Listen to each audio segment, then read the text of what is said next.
First, from a governance standpoint, we are a farm supply cooperative. As such, I report to a 12-person farmer board.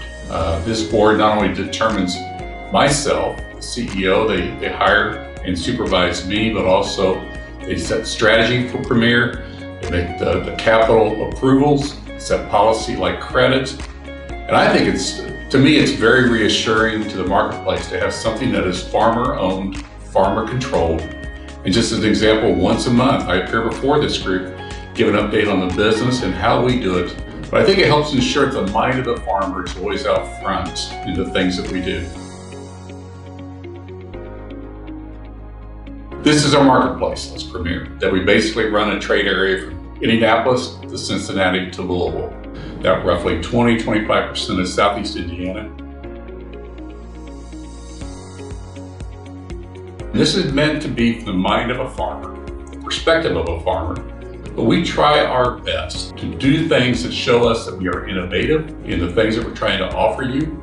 We're knowledgeable, we come alongside you with capability, with effort, and we do those things that at the end of the day, we hope help add convenience to you, help add profit, help add efficiency, and those kinds of things. I think we share with the White River Cooperative this interest in farmer success. These are the three businesses that comprise Premier. The first, energy. In energy, we have retail, which is one farm and pet store, as well as 6.5 million gallons of roughly fuel that goes through 5 C-stores, as well as 7 fueling sites. At Brownstown, our most recent new investment we made, we've separated a large truck island out to allow farmers in our larger commercial users a nice, easy fueling experience. At that site, we also offer a blending pump that goes anywhere from 5% up to 20% biodiesel. At the corner, this is for our smaller vehicles. We have a C-store experience, we have hot food. And again, we tried with our fuel, with Country Mart fuel, to offer our consumers the choice of what they want as it relates to ethanol within their fuel. We go anywhere from 0 for those that have boats or smaller engines, all the way up to 85% ethanol, if that's what you choose to do. We also offer unleaded 88 at that station. Staying with liquid fuels, through Tank Wagon and Tank Transport, we serve roughly 40 million gallons here in the Southeast market. We do a lot to maintain the quality and the storage of fuel. An example of that is, but we now have with our bulk plants, 6 of our 8 bulk plants are underground. This helps assure the stability and the quality of fuel as it's being stored. All the businesses we're in right now, we're trying to be in a growth pattern. We're excited we're able to successfully enter into the Cincinnati market. Now we're making some fairly strong initiatives to get in the Louisville market and into Kentucky, both with Premier Energy and liquid fuels. In propane, we'll do roughly 7 to 9 million gallons a year.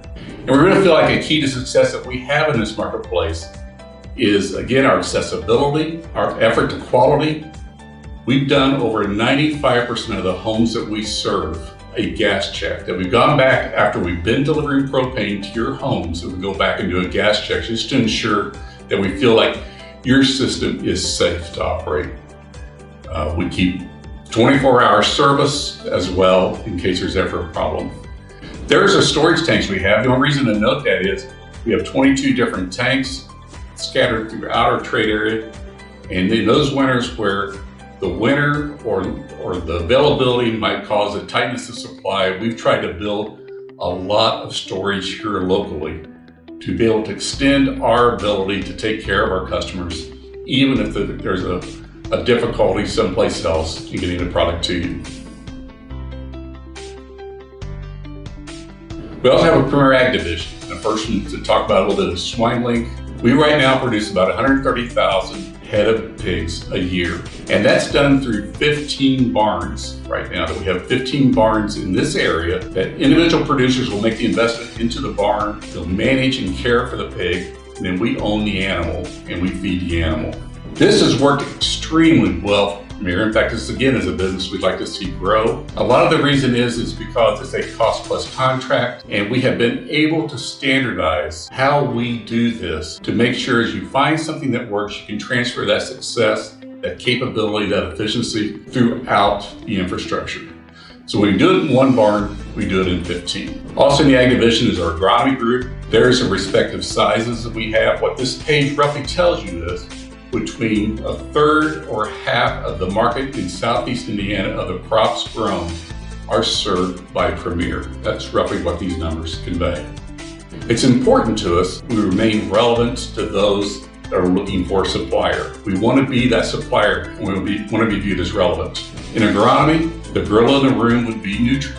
It's a competitor of ours. It was known as Agrium on the fertilizer manufacturing side, or CPS when it was in retail. But when those two joined forces, both Canadian companies, we now have in Nutrien a single entity that controls up to 70% of all manufacturing in North America and over 25% of all retail. I would suggest that borders on monopoly. And as a farmer's looking for choice, and he's looking for someone that makes sure that his mind, his need is at the forefront of any decision, when you approach a monopoly, you allow that equation to start falling heavier towards the supplier side, towards the retailer side. And I think it's incumbent upon a retailer to make sure we always try to make sure we are relevant, we're of the size and the scale, and have the interest of the farmer in a marketplace.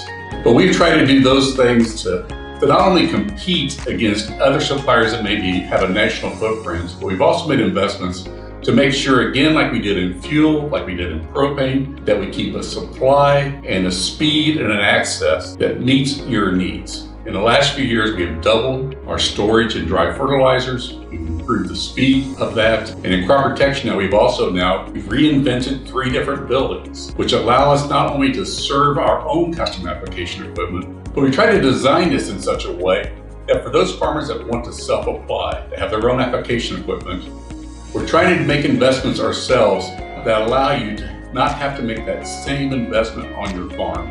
You can come to one of these sites and get the products you need to go straight to your fields. So that's a little bit about Premier. We welcome any other questions or comments you might have or interest you might have in us.